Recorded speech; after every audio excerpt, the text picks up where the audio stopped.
Hello everybody. जय हिंद, जय भारत, जय छत्तीसगढ़, जोहार।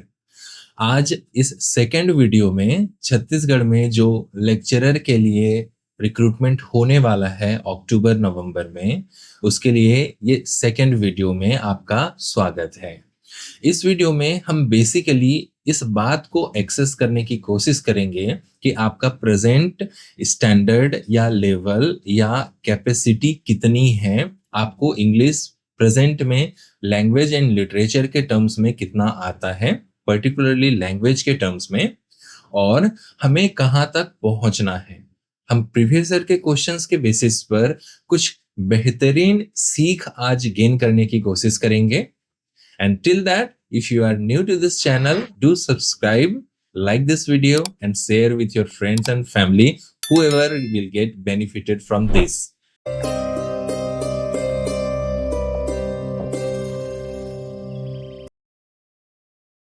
इंग्लिश लैंग्वेज एंड लिटरेचर, जैसा कि इस कोर्स का मैंने नाम दिया है। हम पर्टिकुलरली क्योंकि इंग्लिश लेक्चरर के लिए है, हम लैंग्वेज के पोर्शन पर फोकस करेंगे। Baseline and benchmark. Baseline and benchmark is what the theme of this today's video is.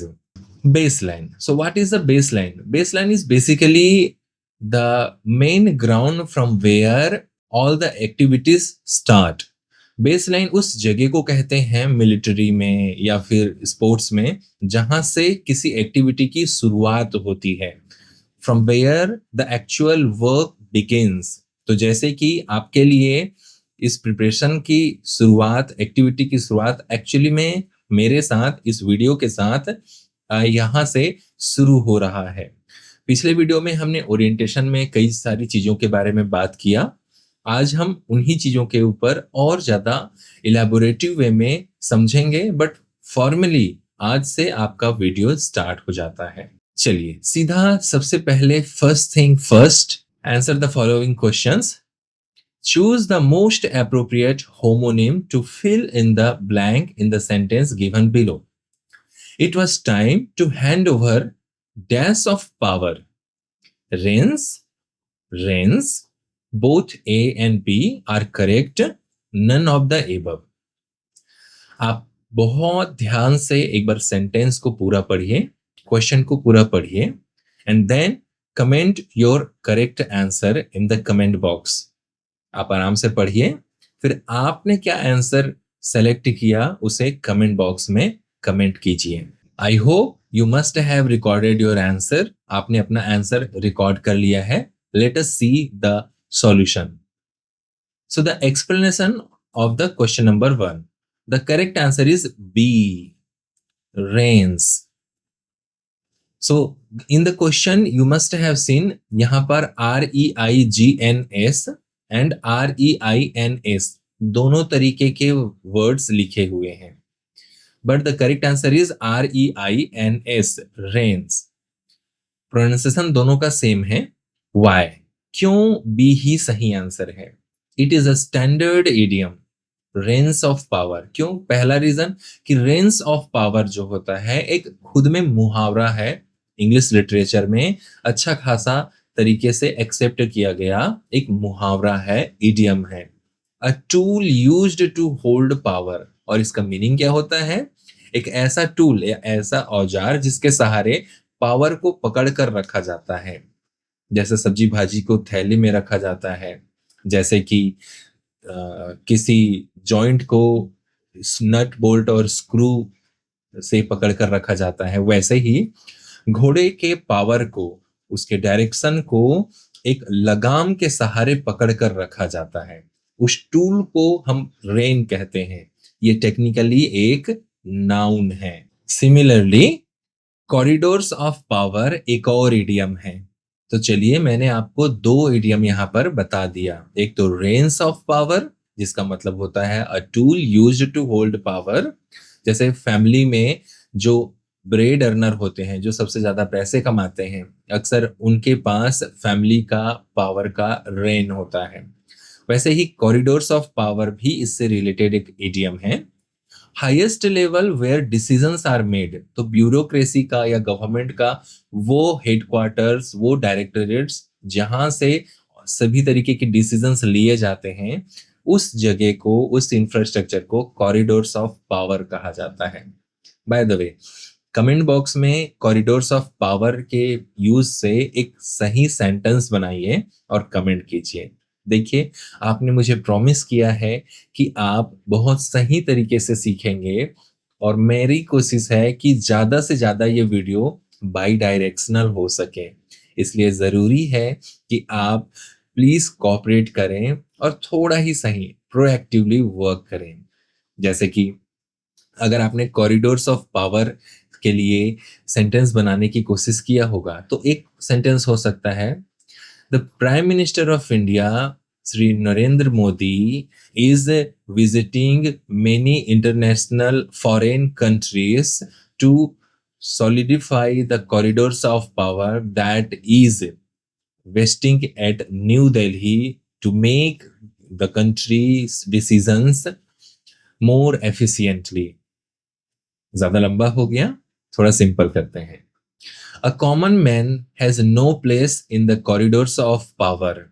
Their grievances, their difficulties get lost in the corridors of power where big bureaucrats just leave their governmental privileges.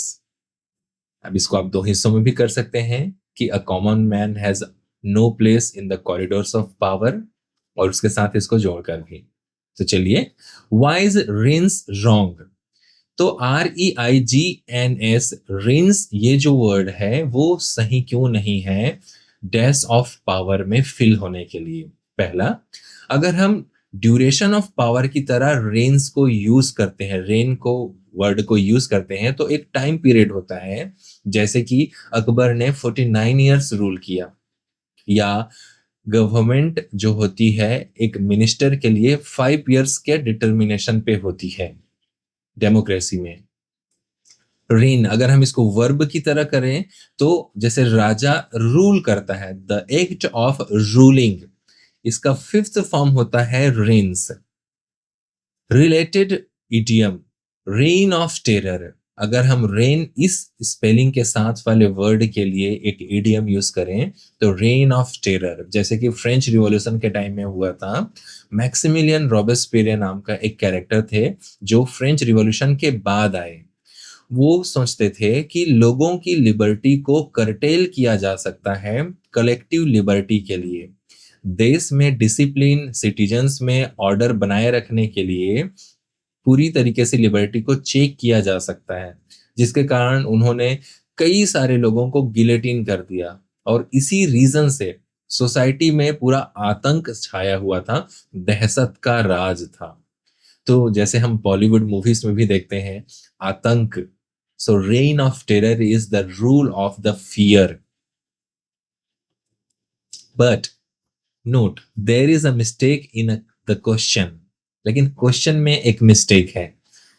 ये जो question है वो exactly same to same वैसा ही मैंने present किया है जैसा previous year में आया हुआ है। 2019 में जो लेक्चरर का एग्जाम हुआ था उसमें आया हुआ है।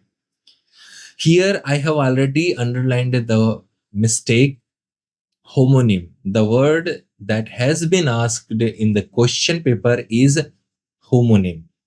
But what do we see? What is the meaning of a homonym? Technically, homonym, to understand the word homonym, we need to understand what is homophone and what is a homograph.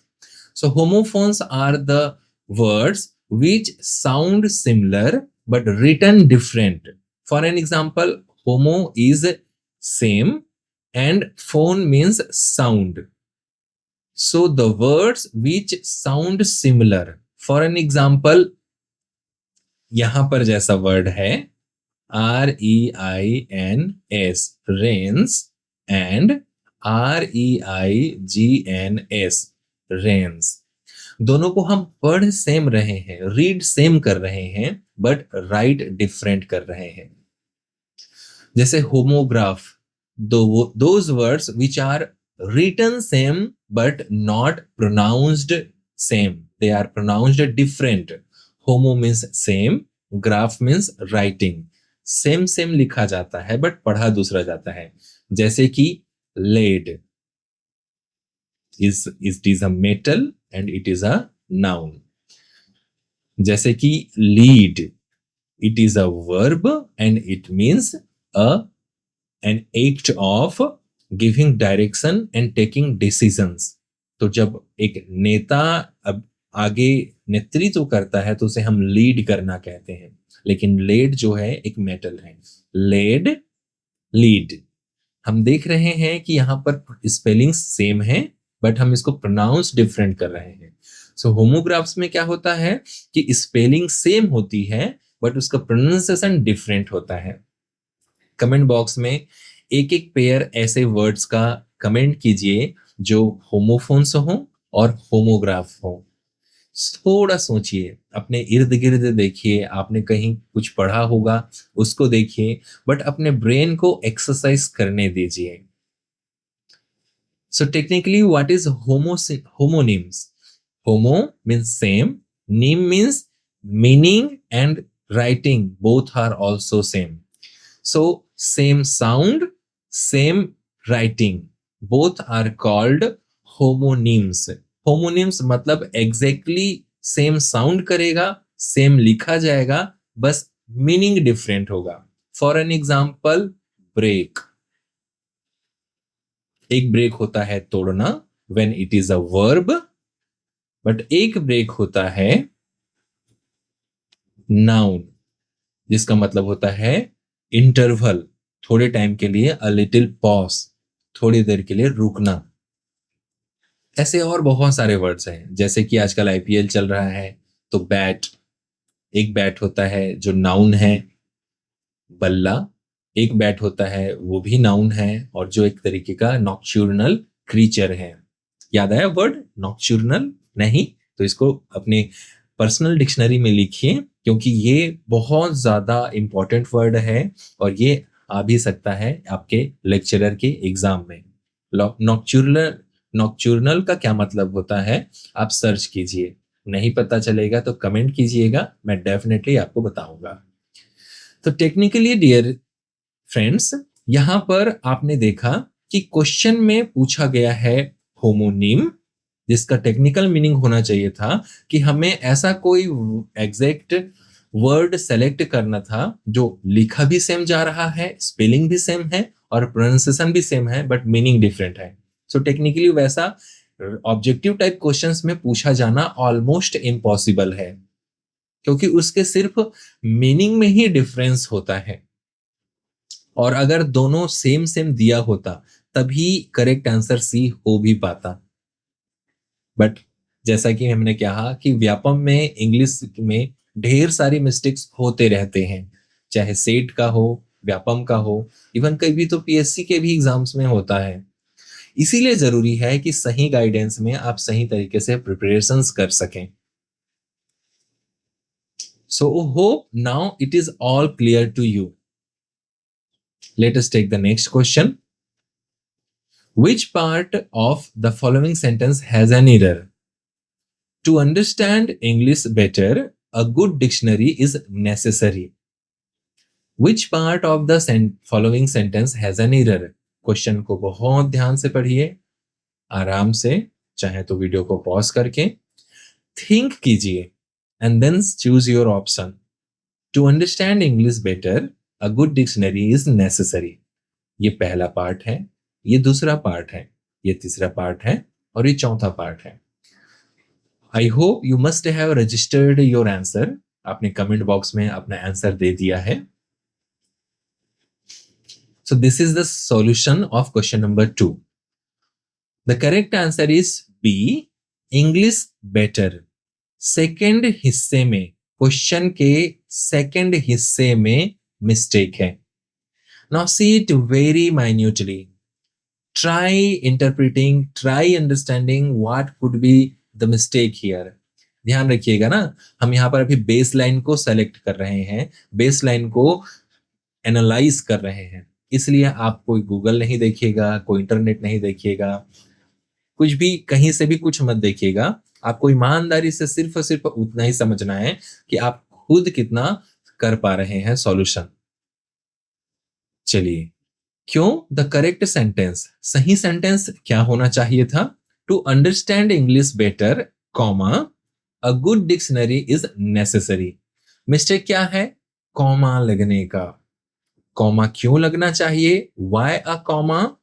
The infinitive phrase to understand English better is placed at the beginning of the sentence for emphasis.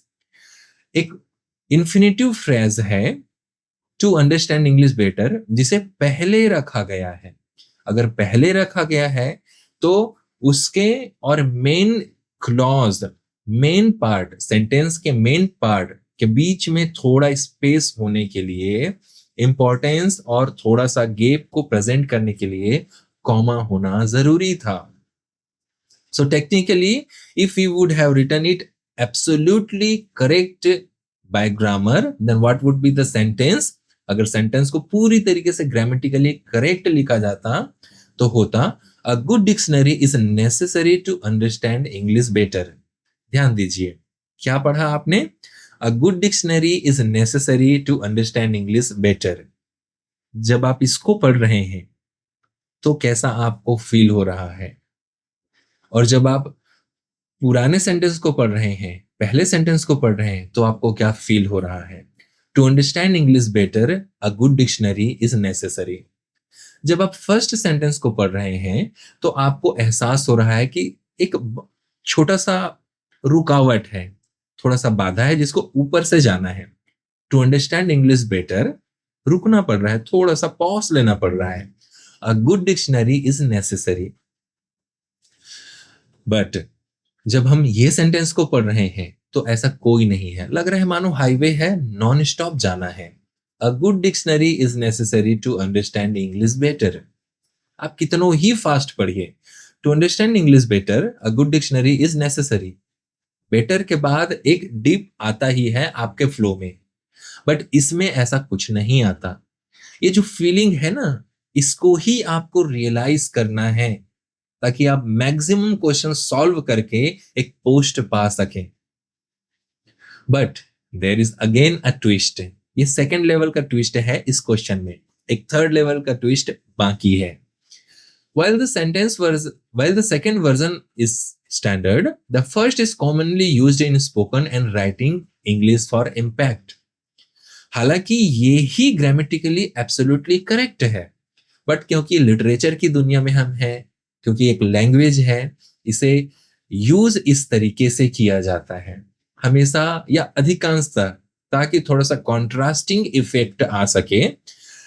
इस तरीके के infinitive phrase को पहले रखा जाता है, उसके बाद मेन क्लॉज को डिलीवर किया जाता है, बोला जाता है। तो हैबिचुअल, जो कि हम लैंग्वेज में सही तरीके से हैबिचुअल पैटर्न को फॉलो करते हैं, यही पैटर्न सही है। लेकिन अभी भी थोड़ा सा ट्विस्ट है यहाँ पर, जो थर्ड लेवल का ट्विस्ट है। सेकेंड पार्ट में ही मिस्टेक है, इसे कैसे आपने डिटरमाइन किया? वो कॉमा थर्ड पार्ट में क्यों नहीं लग सकता था? सेकेंड पार्ट के लास्ट में होना कॉमा या थर्ड पार्ट के फर्स्ट में होना कॉमा, दोनों में क्या डिफरेंस है? याद रखिए, पॉइंट डेसिमल्स के कारण पोस्ट चूक जाता है। The question is, the answer is very simple. क्यों? क्योंकि कॉमा एक ऐसा वर्ड है, सॉरी, एक ऐसा पंक्चुएशन है, कॉमा एक ऐसा पंक्चुएशन है जिसका यूज पॉज लेने के लिए किया जाता है। क्या करने के लिए? पॉज लेने के लिए। जब आप बोल रहे हैं तब रुकने के लिए किया जाता है, थोड़ी देर के लिए। तो पॉज आप कभी भी सेंटेंस के पहले नहीं लेते। कुछ बोलने से पहले लिया जाने वाला पॉज सेंटेंस का हिस्सा नहीं हो सकता। सो ग्रामेटिकली ये आपको समझना है, ये एक रूल की तरह है कॉमा के लिए, कि कॉमा जो होता है हमेशा सेंटेंस में मिडिल में आता है या इनसाइड द सेंटेंस आता है, नॉट एट द एंड और एट द फर्स्ट और स्टार्टिंग। तो होप अब आपको ये क्लियर हो गया होगा। अब नेक्स्ट सेंटेंस देते हैं, ध्यान रखिएगा ये तीसरा क्वेश्चन भी, दूसरा क्वेश्चन भी प्रीवियस ईयर से ही था, ये तीसरा क्वेश्चन भी प्रीवियस ईयर से ही है, बट इस बार मैंने थोड़ा सा ट्विस्ट किया है, सेट से इसे इंक्लूड करने की कोशिश किया है। Read the passage and answer the questions. आप पैसेज को पढ़िए और क्वेश्चन के आंसर दीजिए। तो पहले वीडियो को पॉज कर लीजिए, एकदम रिलैक्स होकर पैसेज को 3 बार पढ़िए। पहले सरासर नजरों से पढ़ लीजिए, उसके बाद दोबारा पढ़िए, फिर तीसरी बार में कोशिश कीजिए जो वर्ड बहुत ज्यादा डिफिकल्टी लग रहा है आपको उसे अंडरलाइन कर लेने का या नोट कर लेने का अपने नोट्स में। ट्राई कीजिए खुद में पहले पैसेज का एक अपना मीनिंग बनाने का। पेशेंस रखिए, I would definitely request you to have patience. आगे नहीं बढ़िए, आप अल्टीमेटली सीखने के लिए ही इस वीडियो को देख रहे हैं। There is a general consensus that international understanding need to be taught as a separate subject at the school stage, as that would add to the curricular load, which is already too heavy. Instead, it should be woven into the curriculum, and the numerous opportunities that present themselves while teaching normal school subjects may be intelligently and imaginatively used by the teacher to promote international understanding. The school subjects which can be most profitably used for this purpose are history, geography, civics, economics, sociology, political science, social sciences, language, as well as physical and life sciences. However, at the higher education level, international education can be prescribed as a separate subject of study. In fact, the present situation in India broadly conforms to this consensus so far as the school stage is concerned. मैंने आपके लिए, ताकि आपको एक general understanding हो सके कि कैसे एक्चुअली में पढ़ा जाता है या क्या होना चाहिए, एक बेसिक आइडियल यही ही है, ऐसे ही पढ़ना है ऐसा नहीं है, एक जनरल अंडरस्टैंडिंग के लिए मैंने आपके सामने इस चीज को पढ़ा है। तो होप अब आपको एक बेसिक अंडरस्टैंडिंग हो गई। Now let's get to the questions. Answer the following questions. Pick out the most probable meaning of the phrase as most profitably used। हमारे पास एक फ्रेज दिया हुआ है, पैसेज में आपने देखा most profitably used। आपको इसे पहले तो स्पॉट करना है। चलिए स्पॉट कीजिए। Where is that word? Comment box में कमेंट कीजिए कि इस लाइन में है। The school subjects which can be most profitably used. ये मिल गया हमें हमारा क्वेश्चन का फ्रेज। अब आपको इसका मीनिंग डिराइव करना है। Which is the correct answer? आपके हिसाब से सही आंसर क्या है? रजिस्टर कीजिए कमेंट बॉक्स में। हो आपने अपना आंसर रजिस्टर कर लिया है। चलिए फिर से सॉल्यूशन में भिड़ते हैं। अगर आप सॉल्यूशन करना चाहते हैं तो सबसे पहले आपको करना ये चाहिए था कि आपको पहले उस कंप्लीट सेंटेंस को स्पॉट करना चाहिए था, जहां से ये शुरू हो रहा है और जहां जाकर ये खत्म हो रहा है।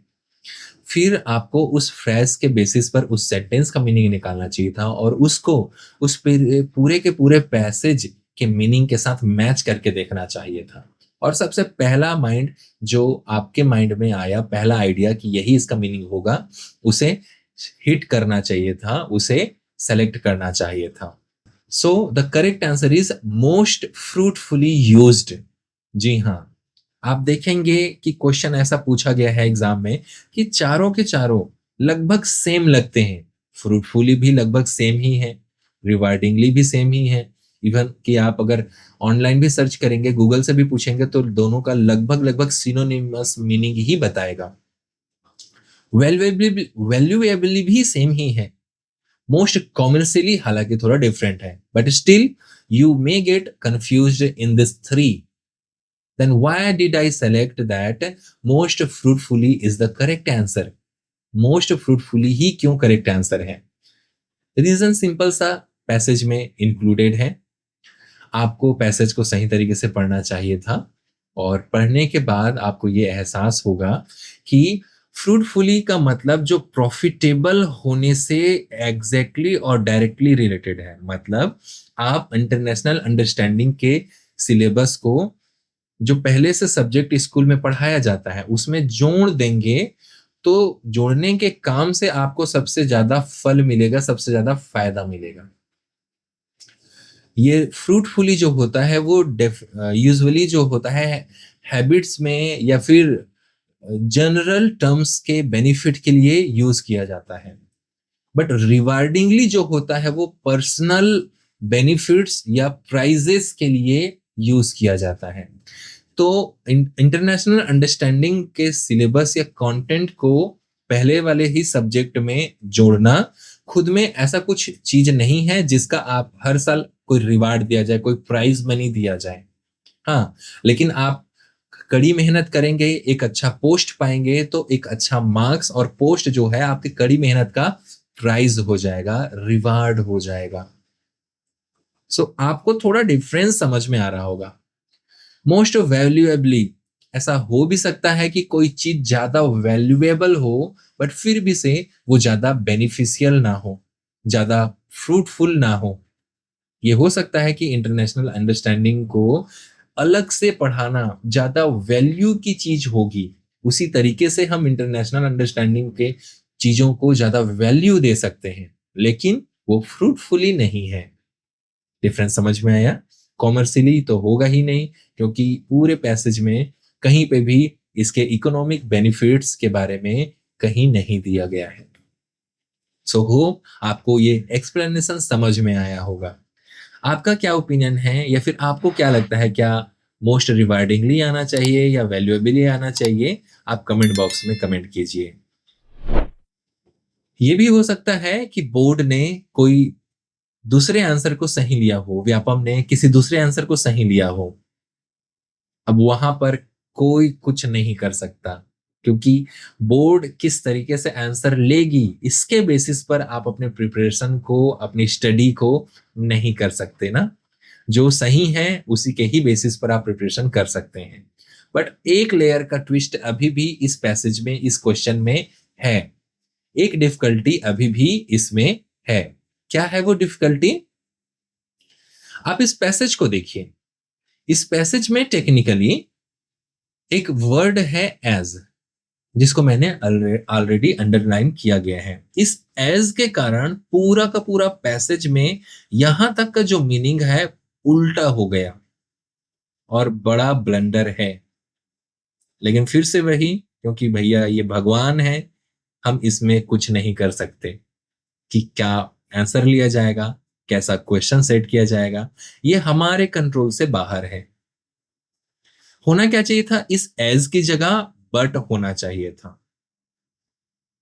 क्यों? देखिए, अभी एज लगाने से इसका मीनिंग आ रहा है कि एक जनरल सहमति है, एक सामान्य सहमति है कि इंटरनेशनल अंडरस्टैंडिंग को एक अलग सेपरेट सब्जेक्ट की तरह पढ़ाया जाना चाहिए, ताकि इसका एक और ज्यादा एक्स्ट्रा बोझ पड़ रहा है, जो ऑलरेडी बच्चों के लिए बोझ भरा सिलेबस है।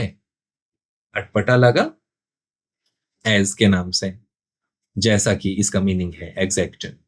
अगर इसके जगह में हम बट लगाते हैं तो इसका मीनिंग होगा एक जनरल कंसेंसस है कि इंटरनेशनल अंडरस्टैंडिंग को सेपरेट सब्जेक्ट की तरह पढ़ाया जाना चाहिए। बट इससे जो ऑलरेडी बोझिल सिलेबस है उसमें ज्यादा बर्डन आ जाएगा। कितना मीनिंगफुल हो गया? अब इमेजिन कीजिए कि आप इसके बेसिस पर पैसेज को सॉल्व कर समझ के सॉल्यूशन कर रहे हैं, और आप अच्छे से हैबिट नहीं है, आप सही तरीके से मंथन के साथ अच्छे प्रिपरेशन में नहीं गए हैं, और यहीं कहीं से अगर क्वेश्चन पूछ लिया गया होता, कितना खलता आपको कि आपकी गलती ना होने के बावजूद भी थिंग्स आर हैपनिंग। होप अब सारी चीज क्लियर हो गई। तो हमने 3 क्वेश्चन देखा और 3 तरीके के नमूने देख लिए। सो मैं दरअसल आपको कहना यही ही चाह रहा हूं कि आपको मेंटली किस लेवल के लिए प्रिपेयर होना है। तो बेसलाइन से हमने यहां अब बेंचमार्क की तरफ कंक्लूड करना शुरू कर दिया है। तो अब देखिए बेंचमार्क क्या क्या होता है, कहाँ आपको पहुंचना है। By the way comment box में कमेंट कीजिए कि इन तीनों क्वेश्चन में से कितने क्वेश्चंस आपके सही हुए। तो 2019 में जैसा सिलेबस था, इसमें टोटल 150 क्वेश्चंस थे और सारे के सारे ऑब्जेक्टिव टाइप थे, सब्जेक्टिव टाइप नहीं थे। हालाँकि हम जैसा कि अभी देखा, क्वेश्चंस में गलती होने के नाम से सिलेक्टर्स जो होते हैं वो आंसर कोई दूसरा ले लेते हैं जो उनके ओपिनियन के हिसाब से सही होता है। मतलब ऑब्जेक्टिव एग्जाम में वो लोग खुद अपना सब्जेक्टिविटी लगा देते हैं कि उनके हिसाब से ये सही होना चाहिए। कोई पूछेगा कि सबसे अच्छा कलर क्या है? मैं बोलूँगा हरा, कोई बोलेगा लाल। तो मेरे हिसाब से हरा, उनके हिसाब से लाल, ये है सब्जेक्टिविटी, सब्जेक्टिव होना। बट ऑब्जेक्टिव में ऐसा नहीं होता। देश के प्रधानमंत्री कौन है? अब इसमें कोई सब्जेक्टिविटी नहीं हो सकता कि मेरे हिसाब से राहुल गांधी, मेरे हिसाब से प्रधानमंत्री नरेंद्र मोदी। कोई एक ही है और यही ऑब्जेक्टिव टाइप का तरीका है। तो ऑब्जेक्टिव टाइप के 150 क्वेश्चंस होते हैं। एक करेक्ट आंसर आप अगर करते हैं तो उसके लिए 1 मार्क मिलता है। लेकिन अगर आप एक रॉन्ग आंसर करते हैं तो आपका 1/4 जो होता है वो निगेटिव हो जाता है। 3 घंटे का एग्जाम होता है। टोटल 40 पेजेस होते हैं। 40 पेज आपको 3 घंटे में प्रोसेस करना होता है। पूरी एक्टिवली 5000 वर्ड्स को प्रोसेस करना होता है। और सोच के देखिए किस बारीकी के साथ प्रोसेस करना है। 100 क्वेश्चंस इसमें इंग्लिश का रहेगा और 50 क्वेश्चंस जो होता है वो child development and pedagogy, English के 10, कंप्यूटर के 5 और जीके के 5 होते हैं। तो इसके लिए हम अलग से एफर्ट करेंगे, बट यहाँ पर जो हम टारगेट कर रहे हैं वो ये 100 क्वेश्चंस हैं जो इंग्लिश के लिए डेडिकेटेड है, जो रियल मायने पे फेल पास पोस्ट को डिटरमाइन करेगा। इस 100 क्वेश्चन में 40 मार्क्स ग्रामर का होता है। अब आपने देखा होगा कि कैसे मैंने पिछले वीडियो में जो बातें बताई थी वो वैलिडेट हो रही हैं। वोकेबलरी 40 मार्क्स का है और पैसेज एक आएगा जो प्रोज का होगा जिसमें 10 क्वेश्चंस होंगे और एक पोएट्री कविता की एक पैसेज आएगी जिसमें 10 क्वेश्चंस होंगे। और इसी 20 क्वेश्चंस को पैसेज और पोएट्री का, प्रोज एंड पोएट्री का क्वेश्चंस को सॉल्व कर पाए आप, इसलिए मैंने लिटरेचर के पोर्शन को भी ऐड किया है जो मैं आपको प्रैक्टिस कराऊंगा आने वाले टाइम में। सो बेंचमार्क सेट हो गया कि इस लेवल तक हमको पहुंचना है। Final takeaways before starting. तो कल से या नेक्स्ट वीडियो से डेफिनेटली हम एकदम by heart factual study start करेंगे। ग्रामर के टॉपिक से स्टार्ट कर देंगे हमारी पढ़ाई। लेकिन अभी तक हमने क्या क्या कंक्लूजन निकाला? Preparation of grammar and vocabulary must go alongside one another.